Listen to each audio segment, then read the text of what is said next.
My nails are too long. I always keep nail clippers in my case for times such as this.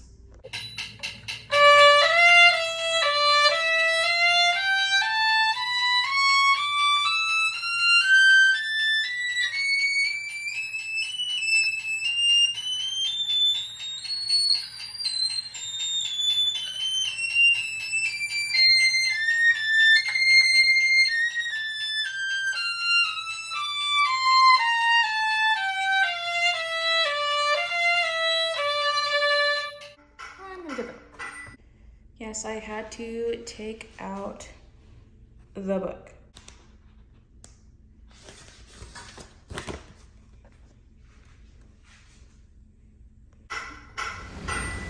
So I'm starting off here with a D minor, or specifically D melodic minor scale, because Sibelius is a concerto in D minor and I'm really rusty on my scales. So when I play scales, I'm thinking about a few things. I'm thinking about intonation, I'm thinking about tone, I'm thinking about relaxation and just like physically getting into the zone of how my body should be feeling how I'm playing. I'm setting myself up for a good practice session. And I'm also thinking about things like bow distribution and other things like that. So in terms of tone is so important, because if your tone is poor, then likelihood is your intonation is poor. Even if you have poor intonation or less than stellar intonation, no one is going to want to listen to you play if your tone is unpleasant. So tone comes from good bow placement, good bow weight, good finger placement, and all of that is going to lend to a beautiful sound and a clearer pathway to good intonation. So I'm thinking about tone, I'm thinking about releasing my arm weight, relaxing my arm into the string, I'm thinking about having a straight bow, I'm thinking about intonation, the finger patterns that I'm going through, the shifts that I'm going through, and I'm thinking about bow distribution, giving each note an equal amount of bow. So when I'm doing 2 to a bow, I'm thinking dividing the bow in half. When I'm doing 3 to a bow, I'm thinking dividing the bow in thirds, so on and so forth. And honestly, on the bigger divisions, like when I get up to 12 to a bow, I'm more so thinking about, okay, 6 in this half and 6 in this half, rather than splitting the bow into 12ths. Now, maybe you can go that extreme, but I think for my purposes here, just getting back into practicing, I'm just really trying to focus on even using the whole bow. That's something that I want to continue to work on, going all the way to the frog, all the way to the tip, just things like that.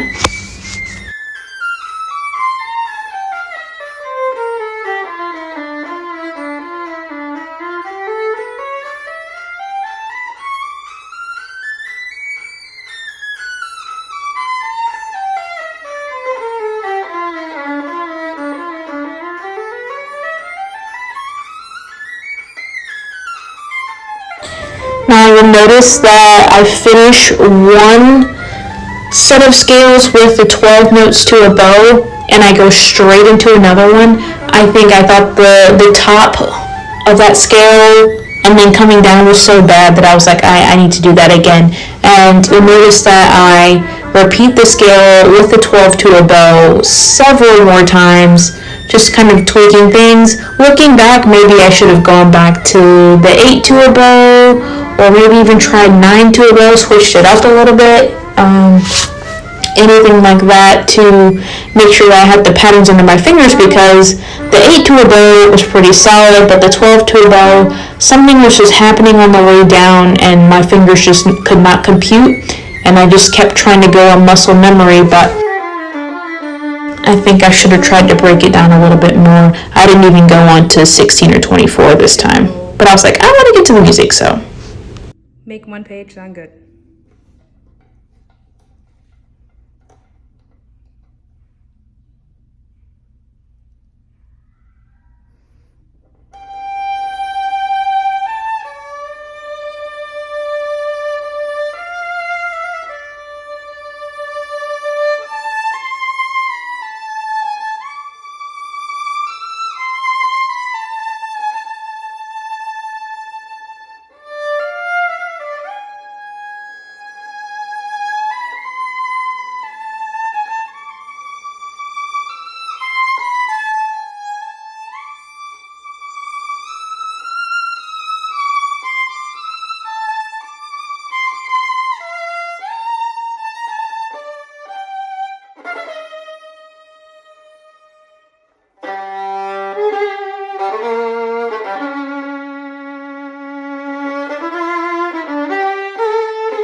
Okay, the funny thing about the end of these 16th note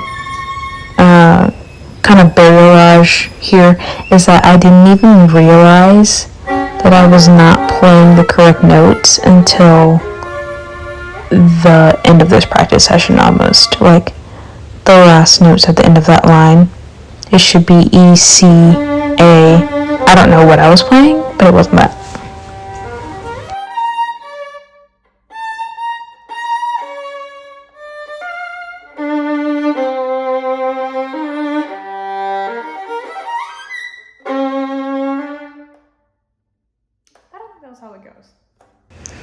So what I'm doing in this section at rehearsal 1 is basically trying to clean up some of these arpeggiated sections, specifically the E flat major that goes up to the higher B flat down to the C sharp, because I know that a lot of times I can play a little wild and my more technically demanding passages can lack clarity.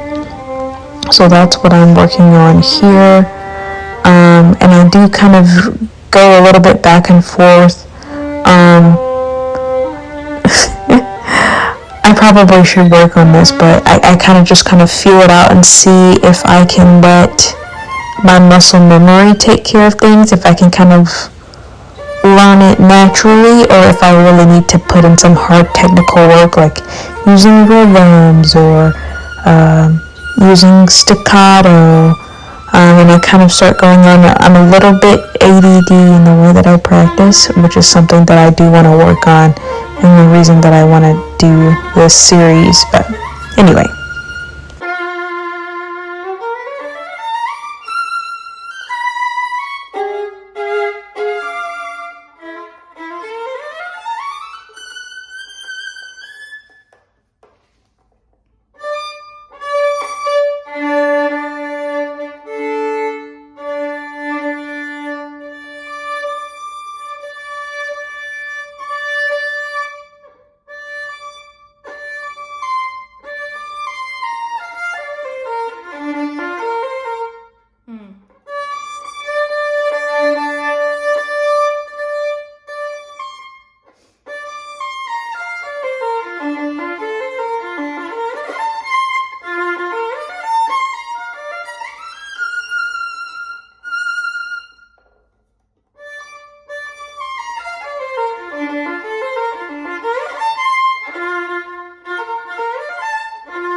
So right there, I just noticed that the E sharp was too sharp, and I compared it with the note on the D string, the E sharp on the D string, but I really should have practiced that transition from the E string F down to the E sharp, because they're in harmonic notes, they're the same note, and it's going to be very obvious if they're not in tune from each other, even though they are 2 octaves apart. But anyway.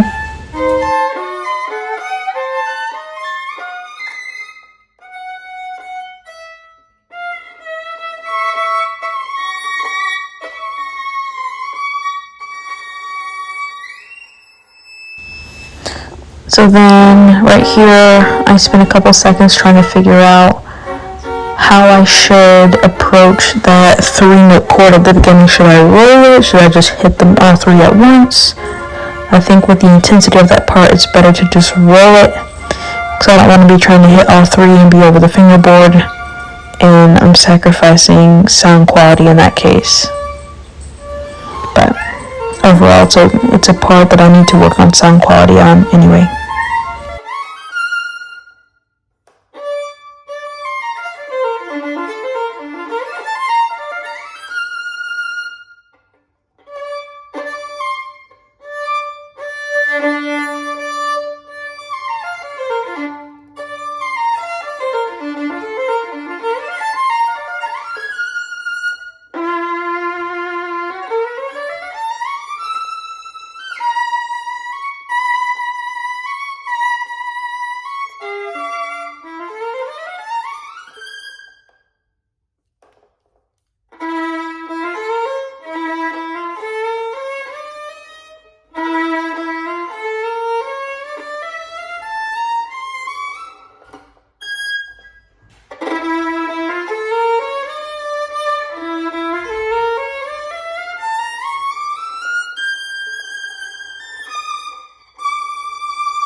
Okay, so from this point, I have a pretty good idea of where I stand on the first page, which I started out in the practice session of like making the entire first page sound good, but like I haven't practiced in so long that my endurance just needed to build back up, and this was just a fun, like, I learned the second page very well before, so I was just kind of seeing where I stand, how much of it I retained over the past couple of years since I last took the time to slowly practice and learn it. And honestly, this is just very self-indulgent of me. But I know where I stand in terms of the first page now for my next practice session. And yeah, honestly, there's a lot of intonation things I needed to fix, a lot of tone things I needed to fix, and probably some rhythmic things too. I didn't practice with a metronome. This was kind of a free-form practice session just to get me back into the habit. So I wasn't really hard on myself about using a metronome or anything like that.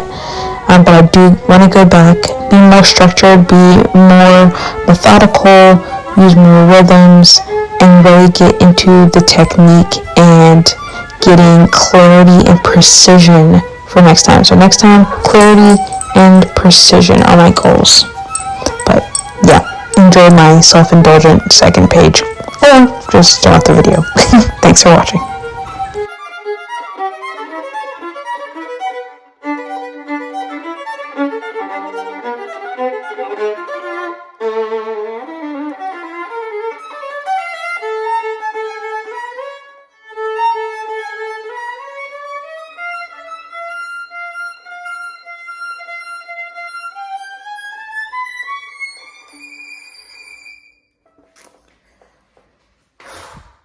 LOL.